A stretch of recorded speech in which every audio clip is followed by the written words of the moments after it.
ఈ పనిని మరింత మంచిగా అమలు చేస్తానికి ఏం చేయాలో ఆలోచిద్దాం. Right sir.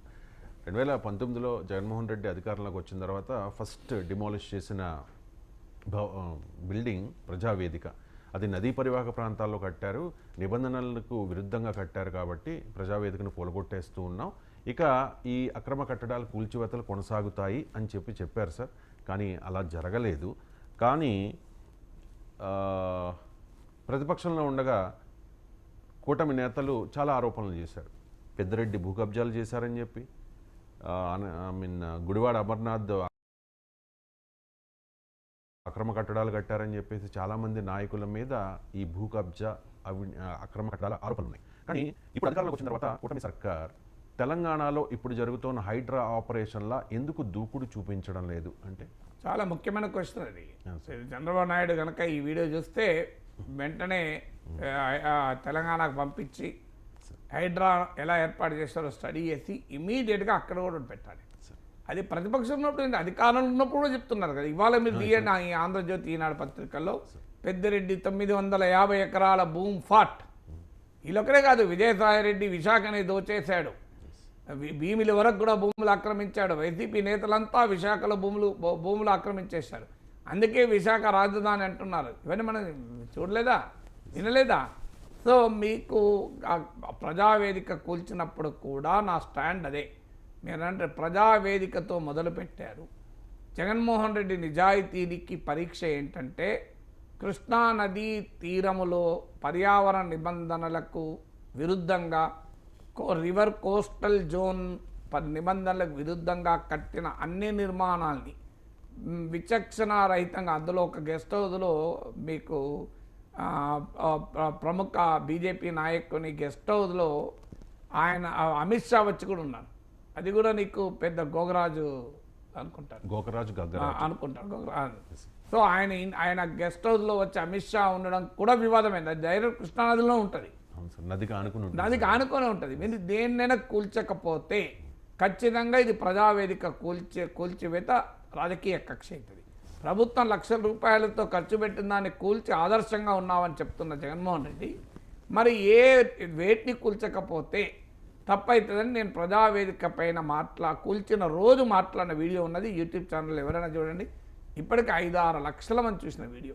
కానీ అనుభవం ఏం చెప్తోంది? ఒక్కదాన్ని ముట్టుకోలే.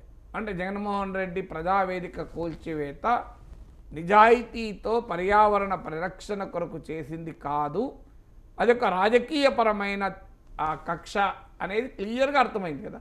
5 ఏళ్ల తర్వాత ఎక్కడ ఒక్కదాన్ని ముట్టుకోలే కదా, ప్రయత్నం కూడా చేయలే, కనీసం ప్రయత్నం కూడా చేయలే. అలాగే ఇప్పుడు చంద్రబాబు నాయుడు, తెలుగుదేశం, జనసేన తీవ్రంగా ఆరోపించారు కదా భూ కబ్జాలని. మరి ఈ భూ కబ్జాల మీద ఏం చేస్తారు చంద్రబాబు నాయుడు అని అందరూ చూస్తారు కదా. మీరు ఓన్లీ విమర్శలు చేసి, వ్యాఖ్యానాలు చేసి, రోజు పత్రికల్లో వార్తా కథనాలు రాస్తే అయిపోతుందా? భూములు వచ్చేస్తాయా? వైసీపీ నేతలు ఎక్కడికక్కడ ఆక్రమించిన ప్రతి ఇంచు భూమిని తిరిగి ప్రభుత్వం కైవశం చేసుకోవాలి. ఈ నిజాయితీని చూపెట్టాలి అంటే హైడ్రా తర ఆపరేషన్ ఆంధ్రలో కూడా మొదలు కావాలి. ఎందుకు చేయడం లేదనే ప్రశ్న ఖచ్చితంగా అడగాలి మనం. ఎందుకంటే అవినీతి జరిగిందని చెప్పినప్పుడు నేను చాలాసార్లు అన్నా, 1,00,000 కోట్ల అవినీతి జరుగుతా అన్నారు, ₹1,00,000 వసూలు చేసింది ఉండదు. ఆయన 2014 నుంచి 19 దాకా చంద్రబాబు నాయుడు ముఖ్యమంత్రి ఉన్నాడు. జగన్మోహన్ రెడ్డి పైన ఒక్కరోజు కన్నా జైలుకు పంపారా? ఒక్కరోజు, ఒక్క గంట అయినా. అంతకుముందు కాంగ్రెస్ ప్రభుత్వం పంపింది కానీ చంద్రబాబు నాయుడు ప్రభుత్వం పంపలే కదా. మీరు ఏమైంది? ఒక్క కేసు ముందుకు పోలే. ఇప్పుడు మళ్ళీ 1,00,000 కోట్లు, 1,00,000 కోట్లు కరెక్టే.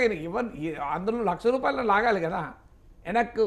ఇప్పుడు పెద్దిరెడ్డి రామచంద్రారెడ్డి మనుషులు 950 ఎకరాలు ఆక్రమించన్నారు.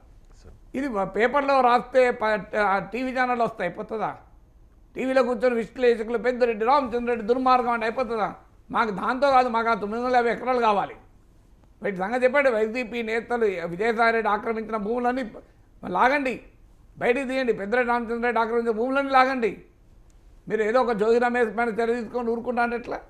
ఎక్కడికక్కడికి వైసీపీ నేతలు 5 ఏళ్లుగా భూమిని మింగేశారన్నారు కదా.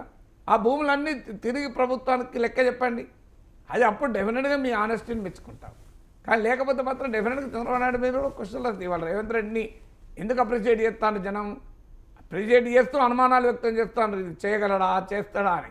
కానీ హైడ్రా ఏర్పాటు కానీ ఈ ఆపరేషన్ కానీ నాకు తెలిసినంత వరకు భూమి అక్రమ నిర్మాణాలు చేసినోడు తప్ప ఇంకా ఎవరు వ్యతిరేకిస్తలేరు. లేదు, చంద్రబాబు నాయుడు కూడా మంచి పేరు వస్తుంది కదా. రేవంత్ రెడ్డికే వచ్చినప్పుడు ఆయన గురువు కదా చంద్రబాబు నాయుడు. హైడ్రాను మించిన సంస్థ పెట్టాలి కదా. అంత పాలనా దక్షత, దశాబ్దాల రాజకీయ అనుభవం ఉన్న నాయకుడు కదా. డెఫినెట్గా హైడ్రాను మించిన ఇంకేదైనా పెట్టి సంగతి తేల్చాలని కోరుకుందాం. Right sir. సెలబ్రిటీలకు, రాజకీయ నాయకులకు